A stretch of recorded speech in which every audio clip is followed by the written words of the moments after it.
മദ്യവും മയക്കുമരുന്നും നമ്മുടെ ഇളം തലമുറയെ വേട്ടയാടി തുടങ്ങുമ്പോൾ സഹപാഠിയെ പോലും കൊല്ലാൻ മടിയില്ലാത്തവരായി തീരുന്നത്, മർദ്ദിച്ചവശരാക്കുന്നത്, സ്വന്തം അമ്മയെ പോലും കൊല്ലുന്നത്, സഹോദരങ്ങളെ കൊല്ലുന്നത്.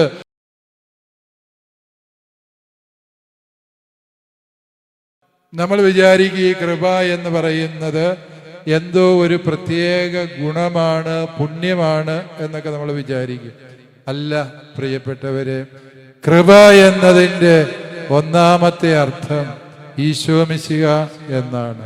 അവനിൽ നിന്ന് നാം കൃപയ്ക്കുമേൽ കൃപ സ്വീകരിച്ചു എന്ന് യോഹന്നാൻ ശ്ലീഹ തന്റെ സുവിശേഷത്തിന്റെ ആരംഭത്തിൽ വചനഗീതത്തിൽ എഴുതി വയ്ക്കുന്നുണ്ട്. മിശിഹായെ സ്വീകരിക്കുക എന്നതാണ് കൃപ സ്വീകരിക്കുക, കൃപയാൽ അഭിഷേകം ചെയ്യപ്പെടുക എന്നതിൻ്റെ അർത്ഥം എന്ന് നാം മനസ്സിലാക്കുക. അതുകൊണ്ട് ഈശോയെ എൻ്റെ ഹൃദയത്തിലേക്ക് വരേണമേ, എൻ്റെ കുടുംബത്തിലേക്ക് വരേണമേ, എൻ്റെ ജീവിതത്തിൻ്റെ സങ്കടങ്ങളിലേക്ക്, വേദനകളിലേക്ക്, രോഗാവസ്ഥകളിലേക്ക്, കടബാധ്യതകളിലേക്ക്, കുടുംബത്തിൻ്റെ പ്രതിസന്ധികളിലേക്ക് കർത്താവായ ഈശോയെ, ആകാശത്തിന്റെ കീഴിൽ നൽകപ്പെട്ട രക്ഷയുടെ ഏക നാമമായ ഈശോയെ അങ്ങ് കടന്നു വരണമേ എന്നതായിരിക്കണം ഈ കൃപാഭിഷേക കൺവെൻഷനിലെ നമ്മുടെ ആദ്യത്തെ പ്രാർത്ഥന. കർത്താവേ വരേണമേ, കർത്താവെ അനുഗ്രഹിക്കണമേ, കർത്താവെ സൗഖ്യം തരണമേ, കർത്താവെ വിടുതൽ തരണമേ എന്ന് നമ്മൾ പ്രാർത്ഥിച്ചുകൊണ്ടേയിരിക്കുക. പ്രിയപ്പെട്ടവരെ, കൃപ എന്നുള്ളതിൻ്റെ രണ്ടാമത്തെ അർത്ഥം പരിശുദ്ധാത്മാവ് എന്നാണ്. പരിശുദ്ധാത്മാവിനെ സ്വീകരിക്കുക എന്നാണ് കൃപയാൽ അഭിഷേകം ചെയ്യപ്പെടുക എന്നതിൻ്റെ അർത്ഥം. തന്നിൽ വിശ്വസിക്കുന്നവരുടെ ഹൃദയത്തിൽ നിന്ന് ജീവജലത്തിൻ്റെ അരുവികൾ ഒഴുക്കുന്ന ദൈവത്തിൻ്റെ അത്ഭുതത്തിൻ്റെ കൃപയാണ് പരിശുദ്ധാത്മാവ് എന്ന് തിരുവചനം സാക്ഷ്യപ്പെടുത്തുന്നു. യോഹന്നാന്റെ സുവിശേഷം 7-ാം അധ്യായത്തിന്റെ 37 മുതലുള്ള തിരുവചനങ്ങളിൽ നമ്മൾ ഇങ്ങനെ വായിക്കുന്നു. തിരുനാളിന്റെ അവസാന ദിവസത്തിൽ അവൻ എഴുന്നേറ്റ് നിന്ന് ഇപ്രകാരം ഉച്ചത്തിൽ ഉദ്ഘോഷിക്കുന്നു: ആർക്കെങ്കിലും ദാഹിക്കുന്നെങ്കിൽ അവൻ എൻ്റെ അടുക്കൽ വന്ന് കുടിക്കട്ടെ.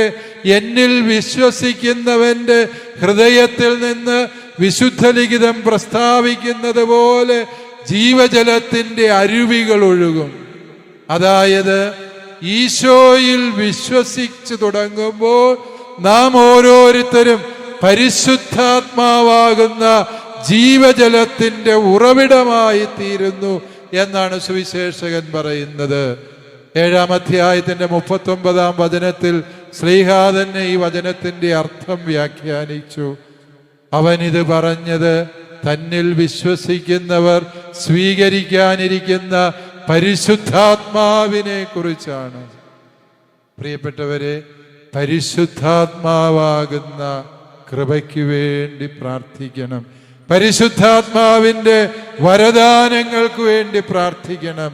സ്നേഹവും ആത്മസംയമനവും ഹൃദയവും ദയയും നന്മയും വിശ്വസ്തതയും നമ്മിൽ നിറയുവാൻ വേണ്ടി പ്രാർത്ഥിക്കണം.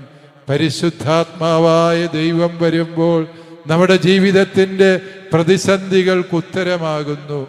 ബൈബിളിൽ ആദ്യമായി പരിശുദ്ധാത്മാവ് ഇറങ്ങി വരുന്നത് സൃഷ്ടിയുടെ നിമിഷത്തിലാണ് എന്ന് തിരുവചനം സാക്ഷ്യപ്പെടുത്തുന്നു.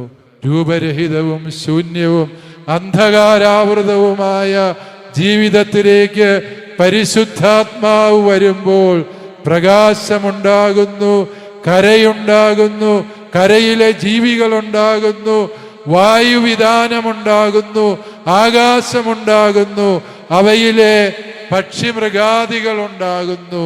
ഈ കാണുന്ന പ്രപഞ്ചത്തിന്റെ സൗന്ദര്യം മുഴുവനും സംജാതമായത് ഈ അന്ധകാരത്തിന് മേൽ, രൂപരഹിതവും ശൂന്യവുമായതിൻ്റെ മേൽ പരിശുദ്ധാത്മാവ് ഇറങ്ങി വന്നപ്പോഴാണ് എന്ന് തിരുവചനം നമ്മെ പഠിപ്പിക്കുന്നു.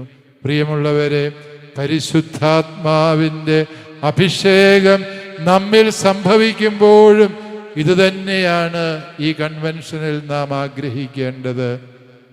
കർത്താവേ, രൂപരഹിതവും ശൂന്യവുമായ എൻ്റെ ജീവിതത്തിലേക്ക് അവിടുത്തെ പരിശുദ്ധാത്മാവിനെ തരയണമേ എന്ന്.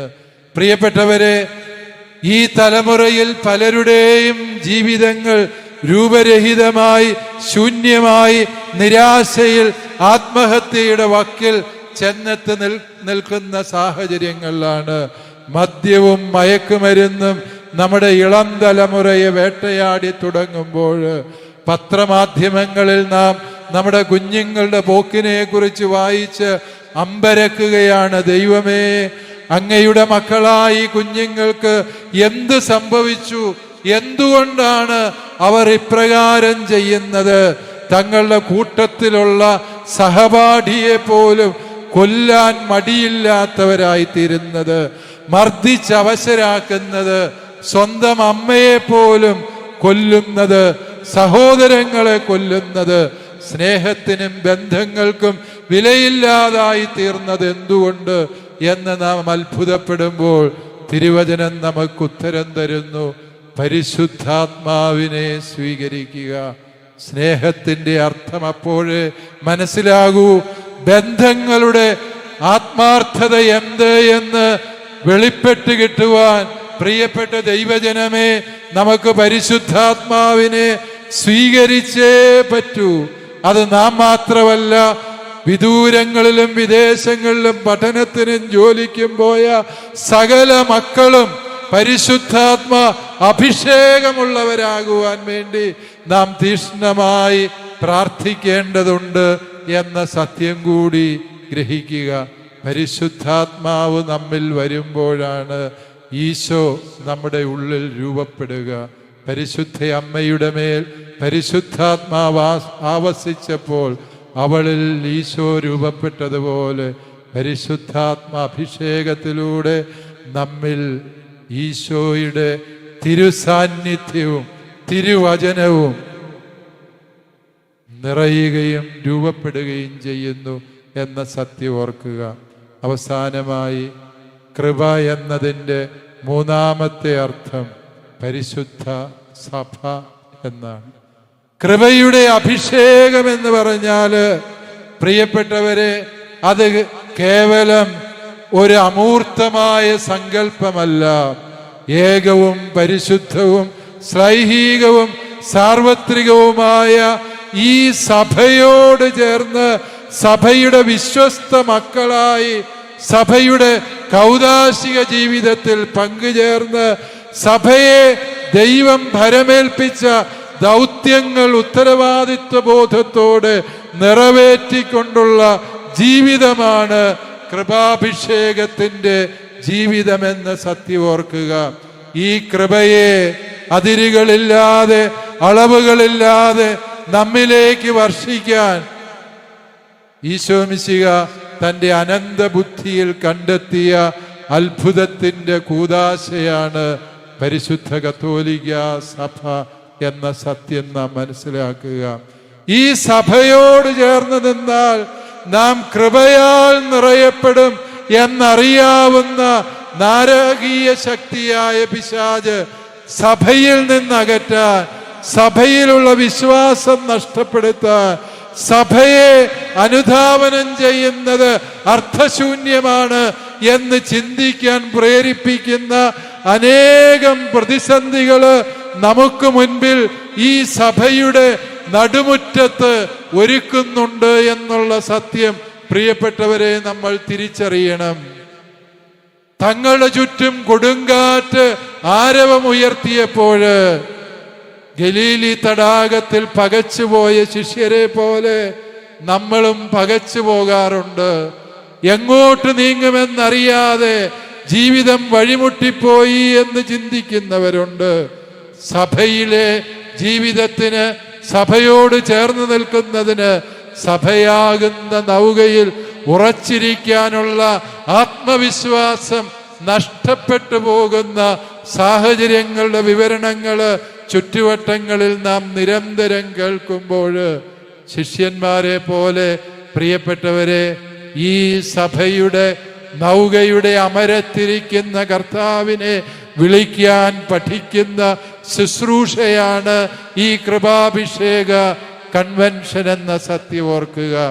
ഈ കൃപയുടെ അഭിഷേകം നമുക്ക് ലഭിക്കുന്നത് നാം തിരുസഭയോട് ചേർന്ന് നിൽക്കുമ്പോഴാണ്, സഭയുടെ പ്രബോധനങ്ങൾ അനുസരിച്ച് ജീവിക്കുമ്പോഴാണ്, സഭയിലൂടെ ദൈവം നൽകുന്ന കൂദാശകളാൽ നാം സമ്പുഷ്ടരാകുമ്പോഴാണ് എന്ന സത്യം പ്രിയപ്പെട്ടവരെ നാം വിസ്മരിക്കരുത്. സഭയോട് കൂടുതൽ സ്നേഹത്തോടെ, കൂടുതൽ തീഷ്ണതയോടെ, കൂടുതൽ വിശ്വസ്തയോടെ, കൂടുതൽ വിശ്വാസത്തോടെ ചേർന്ന് നിൽക്കാനും ജീവിക്കാനും ഈ കൺവെൻഷനിൽ നിങ്ങൾക്ക് ഇടവരട്ടെ എന്ന് ഞാൻ ഹൃദയപൂർവ്വം പ്രാർത്ഥിക്കുന്നു. 75 ആണ്ടുകൾക്കപ്പുറത്ത് നമ്മുടെ പൂർവികര് ഈ മലബാറിലേക്ക് കുടിയേറി പാർത്തവർക്ക് വേണ്ടി പരിശുദ്ധ പിതാവ് തലശ്ശേരി രൂപത സ്ഥാപിക്കുമ്പോൾ ഈ കൃപയുടെ വലിയ അഭിഷേകത്തിൻ്റെ അവസരം പരിശുദ്ധ മാർപ്പാപ്പ ഈ മലബാറിന് വേണ്ടി ഒരുക്കുകയായിരുന്നു. ആ കൃപയുടെ നീർച്ചാലിൽ നിന്ന് പാനം ചെയ്ത പൂർവികരുടെ മക്കളാണ് നാം ഓരോരുത്തരും. അവര് കർത്താവിനെ മുറുകെ പിടിച്ച് പരിശുദ്ധാത്മാവിനാൽ നയിക്കപ്പെട്ട് തിരുസഭയെ അമ്മയായി കരുതി സ്നേഹിച്ചതിൻ്റെ ശേഷിപ്പുകളാണ് പ്രിയപ്പെട്ടവരെ ഈ മലബാറിൻ്റെ നന്മയും പുണ്യവും എന്നത് നാം വിസ്മരിക്കരുത്. ആ പുണ്യത്തിൻ്റെ പാരമ്പര്യം തലമുറകൾക്ക് കൈമാറാൻ ദൈവം നിയോഗിച്ചവര് എന്ന നിലയിൽ നമുക്ക് ഈ കൃപാഭിഷേകത്തിൻ്റെ ശുശ്രൂഷകരായി തീരാം. ദൈവം നമ്മെ പ്രത്യേകമായി അനുഗ്രഹിച്ച് ഈ ചെമ്പേരി ഇടവകയെ നമ്മുടെ ഭാരത കത്തോലിക്ക സഭയിൽ തന്നെ അഭിമാനമാക്കി പരിശുദ്ധ പിതാവിൻ്റെ ദേവാലയമായി, ബസിലിക്കയായി പ്രഖ്യാപിച്ചതിൻ്റെ ആദ്യ വർഷത്തിലാണ് ഈ കൺവെൻഷൻ ഇവിടെ നടത്തപ്പെടുക. നമുക്ക് പരിശുദ്ധ അമ്മയുടെ മാധ്യസ്ഥം തേടി പ്രാർത്ഥിക്കാം.